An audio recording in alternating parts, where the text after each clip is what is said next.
Pare de esperar a liderança perfeita. Artigo de hoje do Rafael Souto. Uma pesquisa da McKinsey e Company mostrou que gestores gastam quase 75% do tempo em atividades não ligadas diretamente ao desenvolvimento de pessoas. As organizações se tornaram mais rápidas, menos hierárquicas e muito mais dependentes de influência lateral. Nesse cenário, cresce o valor de uma competência muitas vezes pouco compreendida, o gravitas. O conceito, explorado pela autora Sylvia Ann Howlett em seus estudos sobre presença executiva, está relacionado à capacidade de transmitir maturidade, clareza, estabilidade emocional e influência, mesmo sem autoridade formal. Gravitas não é falar alto, dominar reuniões ou construir uma imagem artificial de poder. É sustentar conversas difíceis sem agressividade. É reduzir ruídos em vez de ampliá-los. É conseguir discordar sem destruir relações. É trazer clareza para ambientes tensos e ajudar o time a avançar. Interessante o artigo. Eu não conhecia esse termo gravitas que ele traz aqui. E basicamente no artigo ele está discutindo influência. Você não esperar muitas vezes que a liderança decida tudo. É você, inclusive, sugerir, você ajudar a liderança a direcionar ou a focar, enfim, a ter soluções para os problemas. Agora, essa gravitas, que eu achei bem interessante o termo, vou pesquisar mais sobre isso, ela me lembra uma das escalas quando a gente fala de inteligência emocional.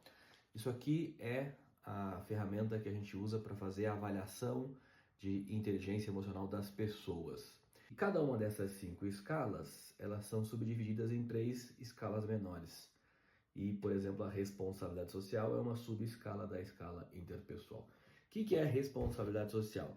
É aquela pessoa, por exemplo, que quando o ambiente está pegando fogo, ela não põe mais gasolina. Ao contrário, ela tenta ajudar, ela tenta contribuir. Inclusive, há uma relação muito forte entre pessoas que têm alta responsabilidade social na escala de inteligência emocional e fazem trabalhos voluntários, por exemplo. Por quê? Porque a pessoa se sente parte do todo, ela se sente também responsável pelo grupo. Sabe aquela frase, seja você a mudança que você quer ver no mundo? Isso tem a ver com responsabilidade social dentro do conceito de inteligência emocional. Aliás, você pode medir a sua, só falar comigo. E pareceu muito similar esse conceito aqui que o Rafael Souto traz de gravitas. Bem interessante. Conceito explorado aqui pela Sylvia Ann Howlett. Capacidade de transmitir maturidade, clareza, estabilidade emocional e influência, mesmo sem autoridade formal. Ou seja, mesmo que a pessoa não tenha o cargo, ela consegue trazer tudo isso. E, inclusive, ontem, não me lembro bem, um rapaz postou alguma coisa aqui no LinkedIn sobre o presidente da República, né? E aí ele escreveu que o presidente da República tinha um passado negro. E aí eu escrevi para ele o seguinte, vou até ler o texto. Meu caro, você tem todo o direito de falar sobre o passado do atual presidente, mas recomendo não usar a combinação passado negro para dizer que o passado seja ruim, que você não goste ou qualquer outro adjetivo que indique um passado não bom. Porque associar passado ruim como sendo negro é uma expressão de cunho racista. Não estou dizendo que você seja um racista, porque não te conheço, mas a expressão não pega bem para alguém que lidera pessoas, como vi que é o seu cargo no seu perfil. Eu fiz um alerta, eu usei aqui da minha responsabilidade social. Eu não o acusei de nada, eu não o ofendi, eu apenas recomendei que ele não usasse mais esse termo. Aí, um sujeito que não tem nada a ver com a relação aqui, foi lá e escreveu assim, o cara é advogado e se apresenta como consultor e conselheiro, né? Mas eu vi que o último curso que ele fez na vida foi em 84, então eu acho que ele está um pouco desatualizado. Olha o que ele diz, que bobagem, negro vem de escuro, desprovido de luz, chega a ser ridículo usar o pretexto politicamente correto para desviar o curso de um debate. Ora, que debate? Eu não estava debatendo nada, eu estava fazendo uma pequena sugestão para o cara não usar o termo passado negro. Aí eu respondi para esse sujeito que me escreveu isso. Você está completamente enganado. Primeiro porque sim, passado negro é uma expressão racista. A sua explicação da origem da palavra mostra o seu desconhecimento linguístico ao considerar apenas a origem etimológica da palavra, quando qualquer pessoa minimamente entendida de linguística sabe que não é apenas a origem etimológica que importa para se entender o significado de uma palavra. Seu uso social também deve ser observado. Portanto, quem diz bobagem é você. Mas eu só uso essa palavra bobagem porque você a escreveu. Por educação, eu diria que você cometeu um equívoco, como o colega que escreveu passado negro e eu o alertei. Não o acusei de nada, tampouco faltei-lhe com respeito. Segundo, não há desvio algum de debate, até porque eu nem estou neste debate. Apenas um alerta sobre a forma como se diz que algo é ruim associado a negro. Bom, eu praticamente dei uma aula aqui pro sujeito, né? Mas o sujeito, óbvio, que ele ficou putaço com a resposta que eu dei, que é uma resposta educada e pedagógica.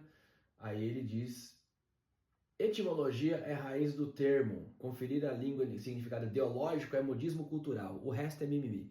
Quando ele escreveu ideológico e mimimi, eu já entendi aonde essa conversa ia dar. E eu já entendi que ele não tinha argumento, só apenas raiva.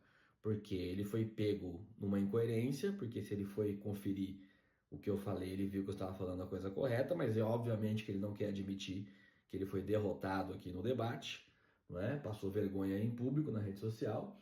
E aí ele vem com esse papo de ideologia e mimimi, porque ele sim quer desviar do debate que não é o debate que eu estava. Eu estava no debate da terminologia, da palavra, né?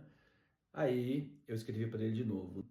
Mais uma vez você se equivoca. E por saber que falou bobagem, porque isso é tão simples de pesquisar, e se pesquisou, aprendeu e percebeu que falou bobagem. Mas se não pesquisou, mostrou preguiça intelectual, o que para mim parece ser o caso. Porque contrariado mostra toda a sua frustração e limitação intelectual ao escrever mimimi e ideologia. Se você quiser, posso te passar livros de linguística, meu caro. Não tem nada a ver ideologia com essa questão de uso social de passado negro, quando se pode usar outros adjetivos. Você se apresenta como consultor. Duvido que se um cliente seu mostrasse desconforto com essa expressão, você continuaria a dizer que se trata de mimimi. A língua evolui, se modifica, se aprimora. Você deveria fazer o mesmo. Estamos em 2026.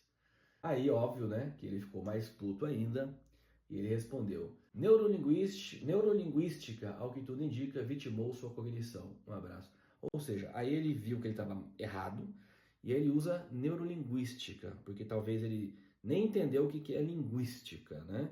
E ele usa neurolinguística que eu entendi também, porque ele está querendo dizer que neurolinguística é uma coisa menor. E eu, particularmente, eu não entendo nada de neurolinguística. Às vezes que eu tentei estudar, não achei muito sentido, não é uma coisa que me apetece e não tenho nem muito conhecimento para falar mal, né? E como não tenho nem conhecimento para falar mal, também não posso falar bem. Então, ele veio com esse papo, mas ele quis aqui me tirar, né? Ele quis me zoar, ele quis dizer, isso aí é neurolinguística, isso aí é uma coisa menor. Não, eu não falei de neurolinguística, eu falei de linguística, que é uma ciência que estuda significados e palavras. Aí eu respondi para ele, né? Neurolinguística, de onde você tirou isso? Além de desinformado, ainda inventa coisas sobre quem não conhece. Que patético. É isso o seu nível de argumentação? Se quiser, posso te indicar literatura das mais variadas, clássicas e contemporâneas sobre linguística, em maiúsculo, que me parece algo que não conheça. Daí a ignorância. Volte a estudar, meu caro, isso lhe fará bem. Bom, eu até estiquei a corda mais do que deveria, né? Ou seja, eu gastei mais tempo do que eu deveria com essa pessoa. Mas eu achei que era prudente, porque pela foto, uma pessoa de idade, né? Advogado, consultor, deve falar com muita gente. Achei importante colocar os pingos nos is e ensinar ele que ele está completamente errado. Por quê?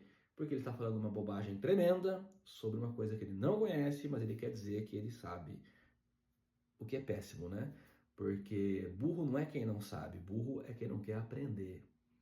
Então, eu achei que isso se conecta. Esse termo gravitas é uma pessoa que coloca maturidade, clareza, estabilidade emocional e influência, mesmo sem autoridade formal. Ou seja, se eu estou vendo que o cara usou uma expressão ruim, passado negro, né?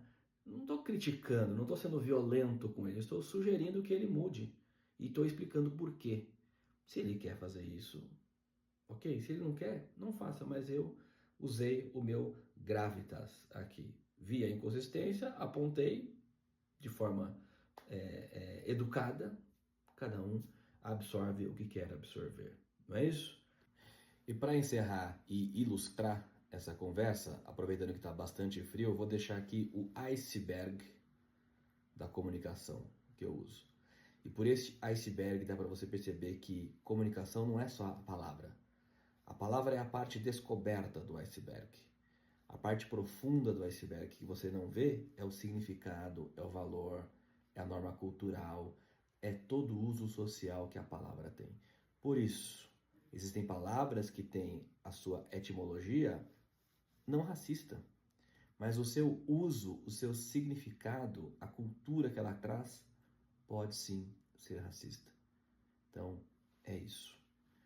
Pense sempre sobre iceberg da comunicação. Palavras têm significado, têm peso, têm sentidos diferentes a depender da cultura. Então, assim encerramos a nossa fala no dia de hoje. Muito bom dia, muito boa quinta-feira para todos nós.